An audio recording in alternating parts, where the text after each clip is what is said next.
Ok, vamos a meternos de lleno en esto. Hoy vamos a desentrañar algo fascinante. Cómo un solo nombre de la historia antigua puede referirse en realidad a tres personajes completamente diferentes. Vamos a analizar al hombre, a la caricatura satírica y al símbolo imperial que surgieron de la misma figura. Entonces, la pregunta central es esta: ¿cómo es posible que el nombre Yeshua, o Jesús, nos lleve a un predicador histórico, a una parodia rabínica y a un ícono imperial, todo al mismo tiempo? Es un laberinto de historias que se fueron construyendo durante siglos. A ver, esta línea de tiempo ya nos da una pista gigante. Y ojo, fíjense bien en las fechas. Primero tenemos a Yeshua ben Pandira, una figura satírica que aparece un siglo antes del predicador histórico. Luego, sí, en el siglo I está el predicador. Y tienen que pasar varios siglos más para que surja el Mesías del emperador.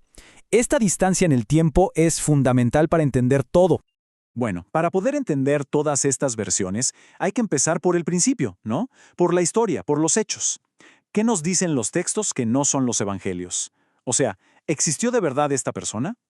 Y la respuesta es que sí. Tenemos, por ejemplo, al historiador judío Flavio Josefo y también al romano Tácito. Ambos mencionan a un Christus que fue ejecutado bajo Poncio Pilato. Así que, entre los historiadores hay un consenso bastante claro. Sí, existió una persona real. Y ese es nuestro punto de partida. Es el ancla histórico que necesitamos para entender cómo se construyó todo lo demás. Ok, ahora es cuando la cosa se pone interesante porque pasamos a la segunda figura. Y aquí, hay que dejar algo súper claro desde el principio. Esto que vamos a ver no es historia, es una respuesta. Es como una contrahistoria, una sátira creada con un propósito muy específico: responder y refutar lo que decían los primeros cristianos. La fuente principal de esta versión es un texto llamado el Toldot Yeshu. Y su objetivo no era, para nada, ser un libro de historia. Era más bien una herramienta de debate, casi un arma. La idea era tomar la historia cristiana y literalmente ponerla de cabeza.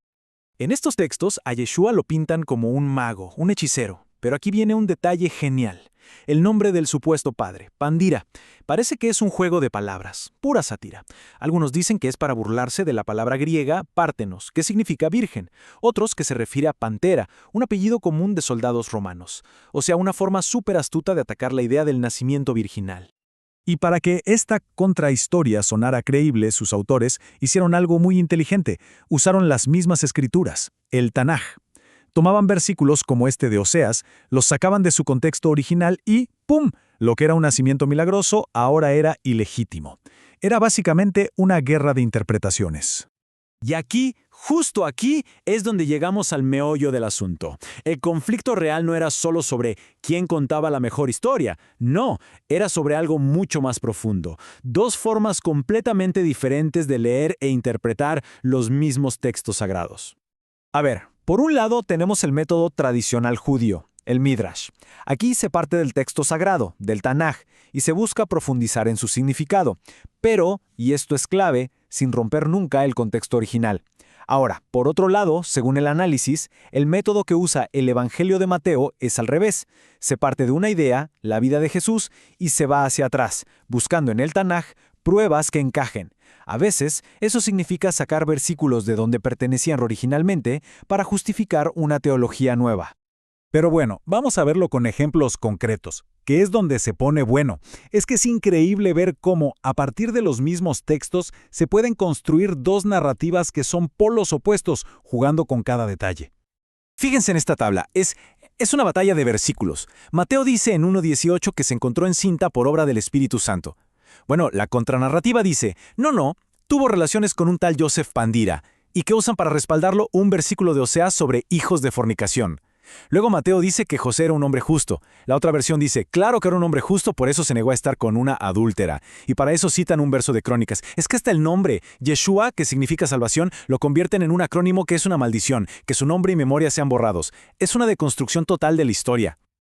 Ok, y esto nos lleva a otra escena muy famosa del Evangelio de Mateo, la matanza de los inocentes. La pregunta es, ¿esto pasó de verdad? ¿Es histórico o es otra cosa? Bueno, según las fuentes que analizamos, el objetivo de Mateo aquí era más bien teológico. Quería presentar a Jesús como un nuevo Moisés, porque Moisés también sobrevivió a una matanza de niños, y la prueba histórica es que no la hay. El historiador Flavio Josefo, que odiaba al rey Herodes y escribió sobre todas sus crueldades, nunca, jamás menciona una matanza de niños en Belén. Así que todo indica que este relato funciona más como una historia simbólica, un midrash cristiano, que como una crónica de un hecho real. Y con esto llegamos a la tercera y última pieza del rompecabezas, la transformación final, quizás la más impactante de todas, el momento en que esta figura se convierte en algo útil para un imperio. El cambio clave, según este análisis, es de escala.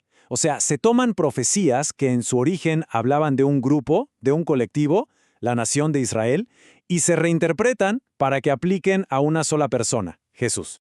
Miren este ejemplo, es clarísimo. Oseas 11:1 dice, «De Egipto llamé a mi hijo». En el Tanaj, mi hijo es Israel, la nación que sale de la esclavitud. Es un evento colectivo. Pero el Evangelio de Mateo toma esa misma frase y la aplica a un evento en la vida de Jesús. ¿Se dan cuenta? Se pasa de la historia de un pueblo a la biografía de un individuo. Y estos tres pasos ilustran perfectamente todo el viaje. Primero, tenemos lo colectivo. Israel es el Hijo de Dios. Luego, eso se individualiza. Jesús pasa a ser la encarnación de esa misión. Y finalmente, esa persona se universaliza. Cristo se convierte en un símbolo que encaja a la perfección con la ideología del Imperio Romano. Entonces, después de haber visto estas tres identidades tan diferentes, ¿con qué nos quedamos? ¿Qué podemos sacar en claro de todo este recorrido? Pues el punto central parece ser este. La historia de Jesús no es solo una historia, sino una historia sobre cómo se cuentan las historias. Parece que una figura histórica real sirvió como un lienzo en blanco, sobre el que diferentes grupos pintaron sus propias teologías, sus polémicas y hasta sus agendas políticas. Si lo viéramos en un gráfico, la figura que conocemos hoy sería el resultado de varias fuerzas. Hay un núcleo muy pequeño de eventos históricos, pero luego está cubierto por una gran capa de reinterpretación teológica, una fuerte contranarrativa como respuesta y finalmente la política imperial.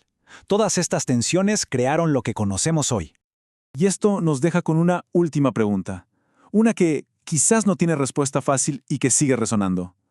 En una figura con tantas, pero tantas capas de significado, una figura que fue construida y desconstruida una y otra vez, ¿dónde se puede trazar la línea?